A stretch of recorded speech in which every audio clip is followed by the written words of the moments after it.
Well, I invented the term risk society 25 years ago, and I started by looking at the image of the society we have common in mind when we describe our reality, which is actually a nation-state society concentrated on the production of wealth and distribution of class conflicts organized by the nation-state.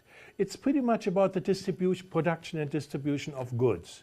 The risk society, on the other side, is actually about the importance and the distribution of bads which are somehow related to goods because they are the other side of goods. They are part of the victory of first modernity and the side effects. For example, climate change. For example, mad cow disease, all kind of poisoned food and elements of this which threaten everyday life as well as the institutions of modernity.